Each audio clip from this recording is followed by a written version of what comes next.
اب یہ جو دو اصطلاحات آئی ہیں، اقرار باللسان اور اس کے مقابلے میں تصدیق بالقلب، یہ کہاں سے ماخوذ ہے؟ یہ میری نہیں ہے، یہ ماخوذ ہے۔ کہاں سے؟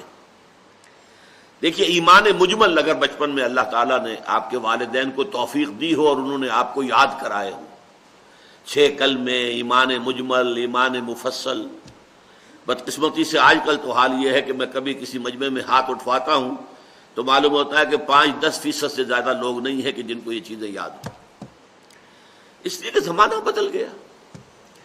کبھی تعلیم ہوتی تھی مسجد سے شروع ہوتی تھی، مکتب سے شروع ہوتی تھی، نورانی قاعدہ سے شروع ہوتی تھی، پھر قرآن پڑھا جاتا تھا، پھر کہیں جا کر کسی اسکول وغیرہ میں داخلہ ہوتا تھا، اور پہلے وہ کتابیں پڑھائی جاتی تھی۔ تعلیم الاسلام، مفتی کفایت اللہ رحمۃ اللہ علیہ، مفتی کفایت اللہ دہلوی کی کتاب ہے تعلیم الاسلام، لیکن اب زمانہ گزر گیا، لہذا مجھے اندیشہ ہے کہ شاید بہت سے لوگوں کو یاد نہ ہو، لیکن میں شرمندہ نہیں کرنا چاہتا۔ وہ الفاظ میں آپ کو سناتا ہوں۔ ایمان مجمل کیا ہے؟ آمنت باللہ کما ہوا باسمائہ و صفاتہ، میں اللہ پر ایمان لایا جیسے کہ وہ اپنے ناموں سے ظاہر ہے، اپنی صفات سے ظاہر ہے۔ اس کی ذات کو ہم نہیں جانتے ہیں، اس کے نام جانتے ہیں، اس کی صفات جانتے ہیں۔ بہت اہم مسئلہ ہے، لیکن یہ میرا موضوع اس وقت کا نہیں ہے کہ معرفت خداوندی کے کون سا گوشہ ہے جو ہمارے لیے آؤٹ آف باؤنڈس ہے۔ ذات خداوندی ہمارے فہم سے، تخیل سے، تصور سے، ہر چیز سے وراء الورا ثم وراء الورا ثم وراء الورا، we can't know it۔ ہاں، صفات خداوندی ہم جان سکتے ہیں، اسماء خداوندی ہم جان سکتے ہیں۔ آمنت باللہ کما ہوا باسمائہ و صفاتہ، میں اللہ پر ایمان لایا جیسے کہ وہ اپنے ناموں اور اپنی صفتوں سے ظاہر ہے۔ وقبلت جمیع احکامہ، اور میں نے اس کے تمام احکام تسلیم کر لیے۔ سر تسلیم خم ہے۔ اقرار باللسان و تصدیق بالقلب، اور اس بات کا میں اقرار تو اپنی زبان سے کر رہا ہوں اور تصدیق کر رہا ہوں اس کی اپنے دل سے۔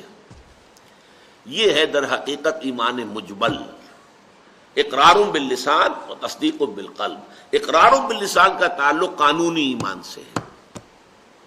ابھی کوئی ہندو، پارسی، سکھ، عیسائی، یہودی کہے اشہد ان لا الہ الا اللہ و اشہد ان محمد رسول اللہ صلی اللہ علیہ وسلم، وہ مسلمان ہو جائے گا؟ ہم کہیں گے، ہم اسے یہ نہیں کہہ سکتے کہ تم مومن نہیں ہو۔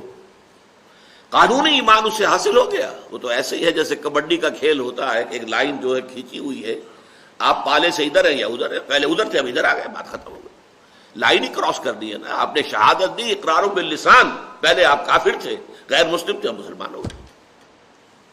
تو اقرار باللسان کا تعلق جو ہے وہ قانونی اسلام سے ہے، قانونی ایمان سے ہے، اور تصدیق بالقلب کا تعلق جو ہے وہ یقین قلبی سے، دل میں بھی یقین پیدا ہو جائے۔